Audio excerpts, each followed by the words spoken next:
Pas Jumatan wingi, aku dilingno khotib babagan poso sing tibake kuwi wis dilakoni dening wong-wong sadurunge Islam.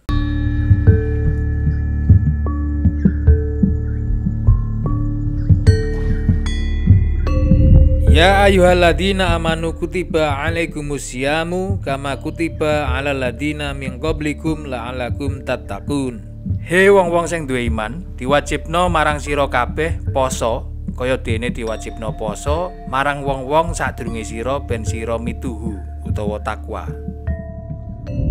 Perintah babagan poso kanggo wong Islam iki mudhun ing jaman Kanjeng Nabi Muhammad sallallahu alaihi wasallam udakara taun 623 Masehi. Tegese sadurunge abad 7, umat-umat sadurunge Nabi Muhammad kalebu wong Jawa wis nglakoni ritual poso. Dadi poso iki sejatine ibadah universal lan ibadah sing paling tuwa. Nanging ing jaman saiki menawa poso mung dimaknai ritual ngempet luwe lan ngelak tok saka sadurunge adzan subuh nganti adzan maghrib.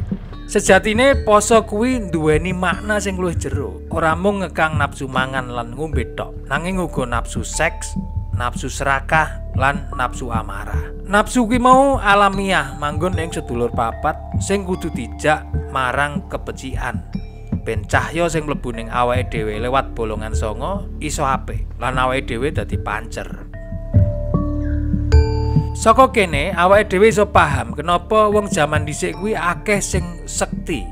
Kuncine tibake ana ing poso sing dipahami kanthi hakikat.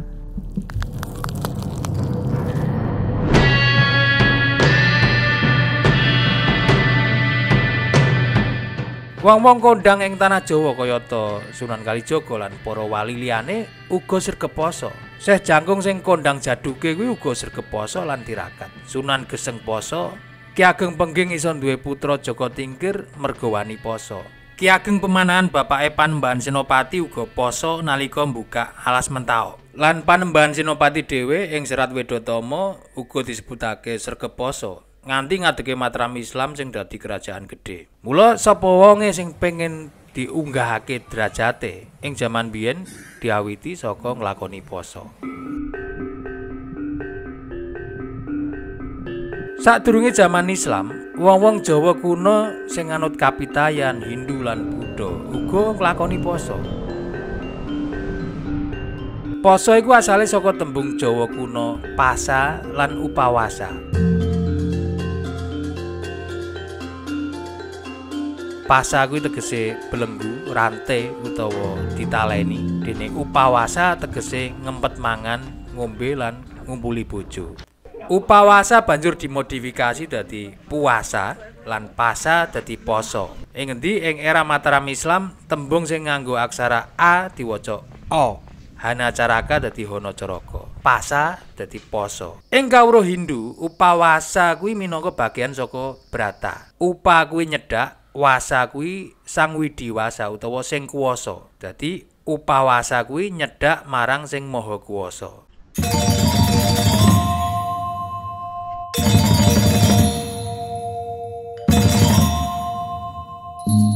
Dadi istilah poso sing awake dhewe nggo iki ing basa Jawa mula bukane malah dudu saka basa Arab ning saka basa Jawa kuno ing jaman Hindu. Dene nek basa Arab poso kuwi shaum utawa siam. Iki uga mlebu ning basa Jawa, ning basa Jawa krama. Kula nembe siam. Ngokone aku lagi poso. Nalika Islam teka ing Jawa lan Nuswantara, wong-wong Jawa wis ora kaget maneh marang babagan poso sing dikenalake dening para wali. Merga wis nglakoni kuwi kaya jaman dhisik. Dadi Islam lewat poso banjur luwih gampang ditampa dening wong Jawa kanthi akulturasi. Mula variasi poso ing masyarakat Jawa nalika awitan Islam mlebu ning kene uga isih akeh terpengaruh agama lan kapercayan sadurunge. Variasi tinggalan kapercayan lawas iki banjur diarani poso kejawen.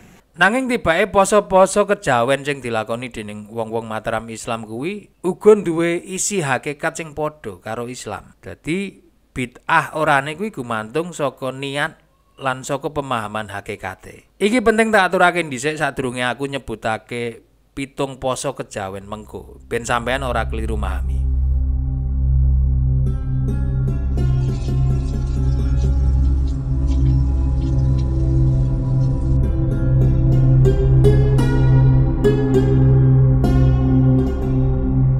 Miturut Imam Al-Ghazali, poso kuwi laku olahraga lan ati. Sampeyan mesti wis kenal olahraga. Olahraga yaiku ngolah raga. Raga penting diolah ben sehat. Ati uga penting diolah lan ditata. Poso-poso sing tak sebutake iki mengko ya ngono. Yen kuwi dilakoni kanthi tujuan olah mental lan raga ben luwih kuat ngadepi urip, mestine ya ora bid'ah mergo dudu diniati ibadah. Dudu ibadah mahdhah. Dadi umpamane ana wong poso mutih, aku ora langsung nganggep wong kuwi bid'ah mergo wong kuwi tak anggap lagi nglatih jasad lan mentale ben iso luwih kuat kanthi cara sing cocok kanggo kondisine dheweke. Sing menawa lagi kurang karbohidrat, lagi darah tinggi lan kudu ngurangi uyah. Dene aku ora nglakoni mutih mergo kuwi ora cocok kanggo aku. Aku luwih cocok nglakoni poso ngrawat kanggo ngurangi karbohidrat lan awakku luwih iso nampa kuwi. Nanging ya kuwi aja diniati iki ibadah mahdhah. Umpamane dilakoni pas wulan Ramadan utawa bareng karo poso sunah, kuwi beda maneh. Poso Ramadane utawa poso sunahe ibadah, dene mutahe ngrawate kuwi minangka latihan olahraga lan ati. Ing ngendi nata raga lan ati kuwi uga kalebu ibadah ghairu mahdhah. Piye katrangan lan tata carane? Langsung wae ya iki 7 peperang poso kejawen paling kesuwur sing biyen asring dilakoni dening wong-wong Jawa, ket saka wong biasa nganti para raja. Poso mutih. Poso mutih utawa muteh kuwi minangka salah siji poso sing paling kondang dilakoni wong Jawa jaman dhisik. Sampeyan menawa wis tau krungu sumpah palapane Gajah Mada. Ing ngendi Gajah Mada poto utawa nadar yen ora bakal pedhot posone sadurunge nguasani kabeh tlatah Nuswantara sing disebutake. Ana sing nafsirake yen posone Gajah Mada iki yaiku poso mutih. Dadi amukti palapa kuwi poso mutih.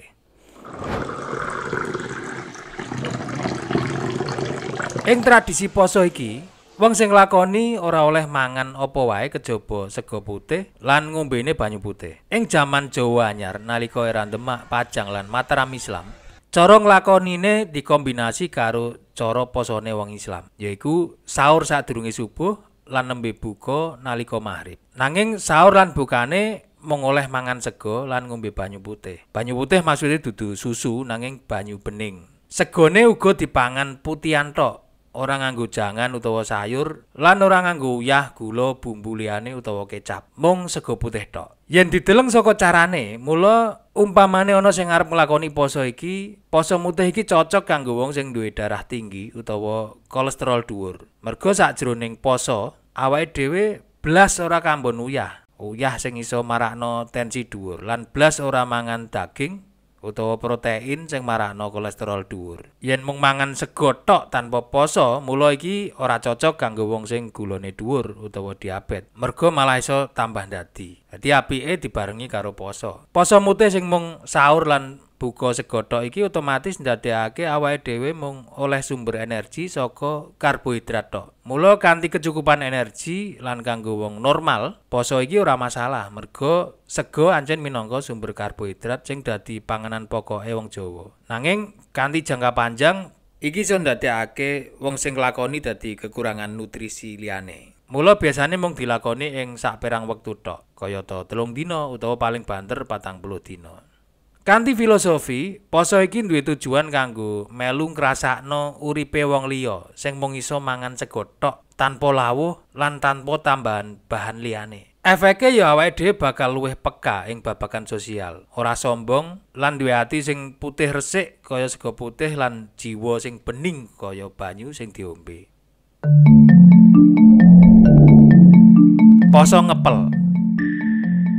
Ngepel kuwi tegese ngepelake tangan, sak kepelan. Poso ngepel meh padha karo poso mutih, mung ing kene sega putih sing dipangan mek sak kepelan tangan nalika tangi sahur lan buka. Ora iso luwih lan ora iso kurang saka sak kepelan.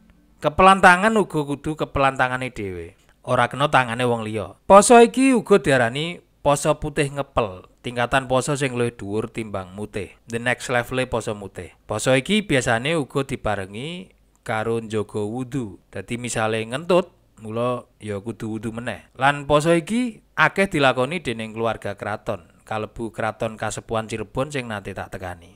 Kalau di samping ini adalah busana putra-putri raja untuk anak-anak raja yang konon digunakan untuk anak-anak yang berusia di atas 18 tahun. Mungkin pertanyaan para pengunjung, Pak, kenapa anak-anak raja kok bajunya kecil-kecil?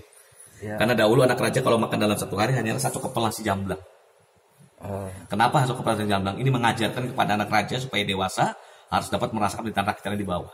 Jangan semena-mena anak raja tidak pernah merasakan lapar, sedangkan rakyatnya banyak yang kelaparan. Jadi sekali makanya. Betul, itu mengajarkan sebetulnya di sini. Itu.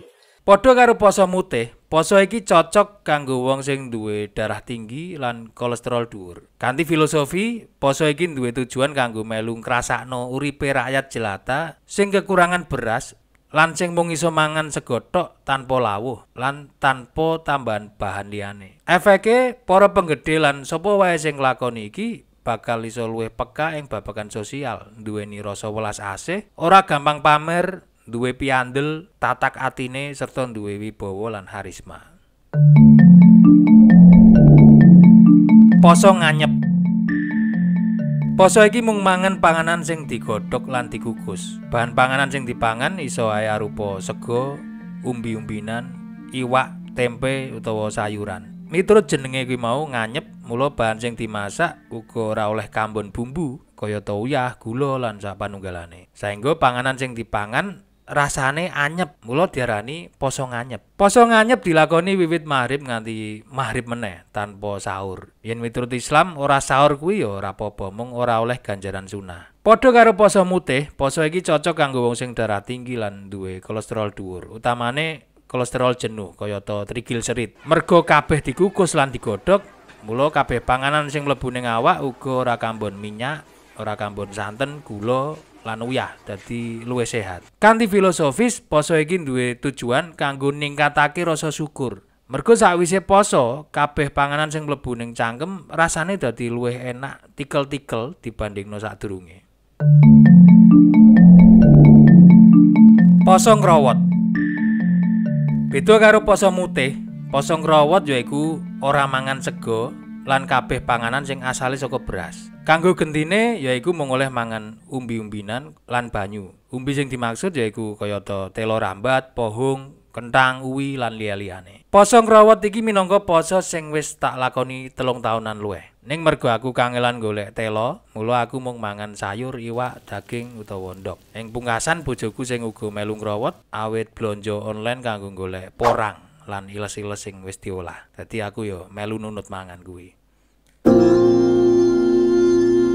Ngombene sakliyane banyu putih aku uga ngombe kopi lan teh ning tanpa gula. Sing tak rasakno awak rasane dadi luwih enteng, ngono uga ning pikiran. Poso iki cocok kanggo wong sing kelemon lan duwe gula darah sing dhuwur utawa wong sing duwe diabetes mellitus, penyakit gula. Sego putih kuwi duweni kandungan gula sing dhuwur. Dadi nalika dicerna dening awak, ana perpecahan karbohidrat kanthi cepet sing ilmiahe diarani indeks glikemik sing dhuwur.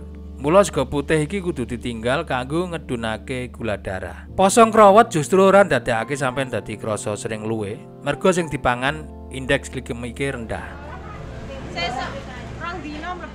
Poso ngrawat iki iso dibarengake karo poso wajib utawa poso sunah. Ning ya kuwi bukane lan sahure tetep ora nganggo sego lan ngombene ora nganggo banyu gula. Nalika pas ora poso tetep oleh mangan sakliyane sego. Nganti sepira suwene ya sak kuwate. Nek aku tak niati seumur hidup lan tak kombinasi karo pola mangan sing sehat.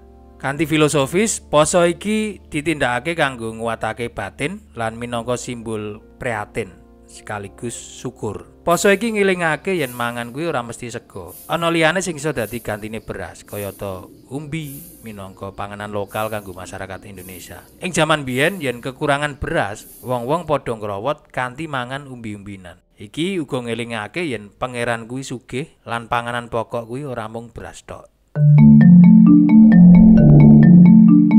Poso ngidang. Poso ngidang kuwi meh padha karo poso ngrawat. Ning nek ngidang sakliyane ora oleh mangan sego, uga ora mangan umbi, ora mangan daging, ora mangan ndok, ora mangan iwak. Mangane mung gegodhongan utawa sayuran. Nek jaman saiki ya padha karo vegan, ning khusus sayuran tok. Poso iki ora ana sahur utawa bukane, alias oleh mangan terus sing penting mung godhong utawa sayuran. Umpamane arep dibarengake karo poso wajib utawa poso sunah, mula tetep wae sahur lan buka, ning sahur lan bukane mung oleh sayuran lan banyu putih. Poso iki cocok kanggo wong sing kakehan kolesterol, gula darahe dhuwur lan tensine uga dhuwur. Ing jaman kuno, ngidang kuwi minangka tirakat kanggo nguasani ngilmu kang dilakoni supaya bisa ngalahake mungsuh, jembarake telatah kekuasaan lan dadi penguasa. Nanging iki ra ana penjelasan ilmiahe. Ning nek kolesterol mudhun kuwi iso dijelasake. Kanthi filosofi, poso iki ditindakake kanggo nukulake rasa welas asih kanggo sak kabeh makhluk sing duwe nyawa. Merga ngidang kuwi asale saka tembung kidang. Kidang kuwi kewan sing herbivora. Mangane mung gegodhongan tok, ora mangan daging utawa kewan liyane sing duwe nyawa. Poso weton. Poso weton yaiku poso pas dina kelairane utawa pas wetone. Umpamane laire Selasa Legi, mula pas Selasa Legi nglakoni poso. Posone ya kaya posone wong Islam jaman saiki, ning pas wetone. Poso weton kang dilakoni kanthi rutin ing wong Jawa jaman dhisik diyakini bakal iso nggawa perkara sing becik lan iso nyingkiri nasib sing ala kanggo mbuang balak. Poso weton iki sejatine padha karo poso ing dina Senin, ing poso Senin Kemis. Miturut sawijining hadis, Nabi nate ditakoni sahabat, "Kenapa poso ing dina Senin?" Kanjeng Nabi ngendika yen sejatine panjenengane poso dina Senin merga masani dina kelairane. Lan dina Kemis iku minangka dina amal-amal diangkat. Dadi kanggo sing laire dina Senin lan Kemis otomatis iso poso weton bareng karo poso sunah. Lan kanggo sing ora lair ing dina Senin utawa Kemis, banjur piye? Ya iso dibarengake karo poso sunah liyane kayata Ayamul Bid utawa poso Daud. Babagan penting sing kudu dimangerteni, miturut para ulama, kabeh dina ing wayah setahun kuwi sakjane awake dhewe oleh poso. Kejaba ing dina riyaya, yaiku pas Idul Fitri, Idul Adha lan 3 dina sakwise Idul Adha utawa dina tasyrik. Poso pati geni.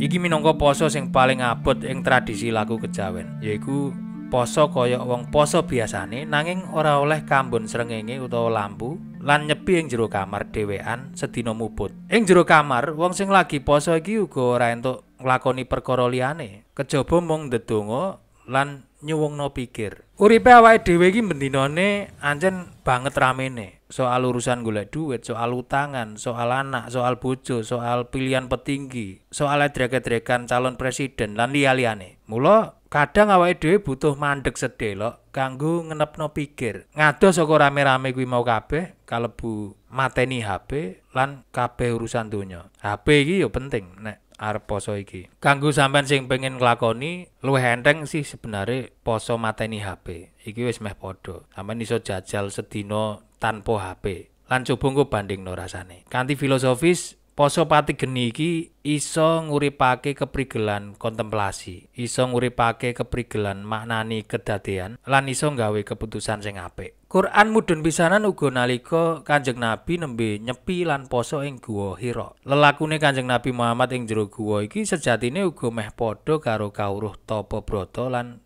poso pati geni. Dhewean ing panggonan sepi tanpa pepadang, ngenepno pikir lan mung ndedonga marang pangeran. Kasil saka lakune Kanjeng Nabi iki yaiku wahyu. Wahyu sing kaping pisanan yaiku Iqra utawa didhawuhi maca. Lan sakwise wahyu kaping pisanan iku disusul wahyu-wahyu liyane sing banjur disusun ing jaman Khulafaur Rasyidin dadi mushaf utawa Quran sing awake dhewe kenal saiki. Dene ngendikan lan tumindake Nabi diarani hadis. Nalika isih ana ning Mekah, Kanjeng Nabi Muhammad luwih prioritaske babagan hakikat. Poso nalika kuwi tujuane kanggo nyedakno awak marang pangeran lan kanggo melu ngrasakno luwene para budak lan wong-wong mlarat sing ora kuat mangan. Sawise hijrah ning Madinah, umate Kanjeng Nabi awit dikenalno syariat, kalebu soal poso. Aturane ditata ben iso gampang dilakoni dening wong akeh. Nanging tetep duweni makna hakikat. Saliyane ana poso wajib ing sasi Ramadan uga ana poso sunah kayata poso Ayamul Bid,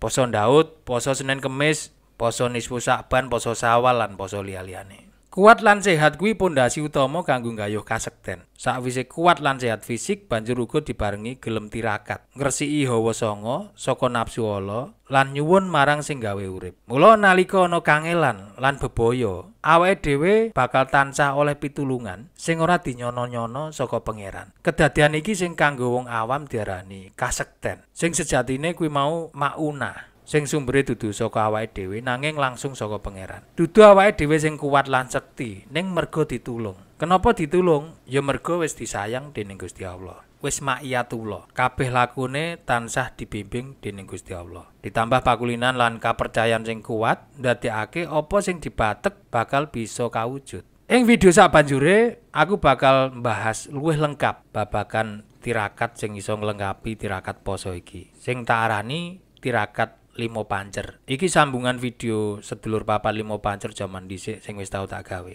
Ning nembe sempat tak gawe video lanjutane. Matur nuwun wis gelem nyemak nganti pol. Yen ana sing kurang, salah utawa melingkar, monggo tulis wae ning komentar. Billahi taufik wal hidayah. Wassalamualaikum warahmatullahi wabarakatuh.